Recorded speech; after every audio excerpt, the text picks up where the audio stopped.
সম্মানিত ভাই এবং বোনেরা, আসসালামু আলাইকুম। বিসমিল্লাহির রহমানির রহিম।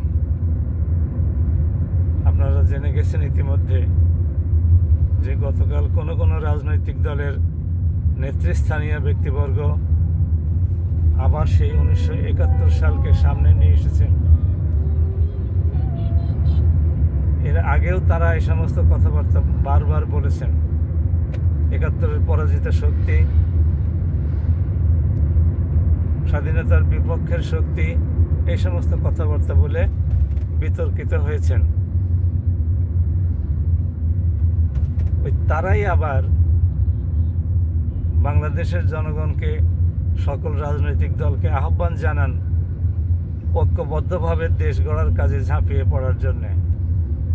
তাহলে ঐক্যবদ্ধ হওয়া আর স্বাধীনতার পক্ষ বিপক্ষ শক্তির বিভাজন সৃষ্টি করা, এটা কি সমার্থক হলো? কখনোই হলো না। আবার এই নিয়ে সামাজিক মাধ্যমে তোলপাড় সৃষ্টি হবে, আলোচনা ইতিমধ্যে শুরু হয়ে গেছে। তাকে আবার ব্যাখ্যা দিতে হবে যে তিনি কেন এই কথা বলেছেন ইত্যাদি। আমরা এই সমস্ত বিভাজন থেকে কি বের হতে পারবো না?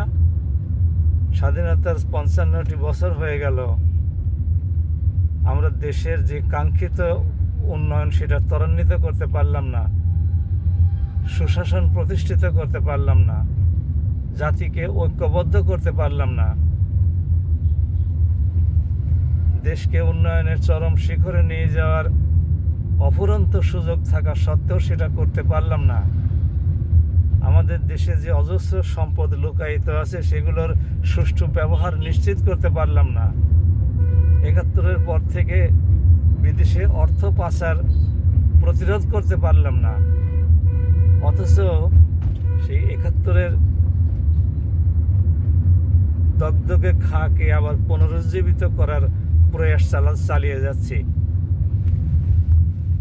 আমরা আসুন 71-কে নির্বাসন দেই। 71-এ যারা বাংলাদেশের স্বাধীনতার বিপক্ষে ছিলেন বলে আপনাদের কাছে ধারণা হয়, তাদের সাথে কথা বলি। তাদের বক্তব্য জাতির সামনে ইতিমধ্যে এসে গেছে, সেটা গ্রহণ করা যায় কিনা সে বিষয়ে কথা বলি এবং জাতিকে ঐক্যবদ্ধ রাখার জন্যে আমরা সর্বাত্মক প্রচেষ্টা চালাই।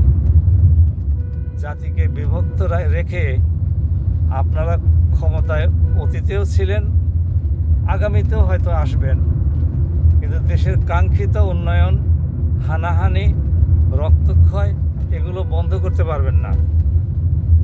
অতীতে পারেন নাই, আপনারাই তো ছিলেন তিনবার ক্ষমতায়, পেরেছেন? আপনাদের আমলে মানুষ খুন হয় নাই? স্বাধীন দেশের মানুষকে খুন করার অধিকার আপনাকে কে দিয়েছে? স্বাধীনতার 55 বছর পরেও এখন আপনারা সেই সিলসিলা আবার নতুন করে চালু করতে চাচ্ছেন। এটা দুর্ভাগ্যজনক আমাদের জন্যে। আমরা ঐক্যবদ্ধভাবে দেশের উন্নয়নে অবদান রাখতে চাই। আমরা আর কোনো বিভাজন চাই না। আশা করি আপনারা এর গুরুত্ব বুঝতে সক্ষম। যদি এর গুরুত্ব বুঝতে আপনারা এখনও অক্ষম হন, তাহলে বিশ্বের দিকে তাকিয়ে দেখুন যে সমস্ত দেশ স্বাধীনতা অর্জন করেছে তারা কোথায় গেছে আর আমরা কোথায় পড়ে আছি। মালয়েশিয়ার দিকে তাকান, দক্ষিণ কোরিয়ার দিকে তাকান, সংযুক্ত আরব আমিরাতের দিকে তাকান, তারা কোথায় চলে গেছে আর আমরা কোন তিমিরে পড়ে আছি। এই তিমির থেকে 18 কোটি মানুষকে উদ্ধার করতে হবে, দেশের উন্নয়ন নিশ্চিত করতে হবে, কোটি কোটি মানুষের কর্মসংস্থানের ব্যবস্থা করতে হবে। এসব বিষয়ে কথা বলে জনগণের দৃষ্টি আকর্ষণ করুন, জনগণকে আপনাদের পক্ষে নিয়ে আসুন। বিভাজন সৃষ্টি করবেন না মেহেরবানি করে। সবাই ভালো থাকুন। আসসালামু আলাইকুম।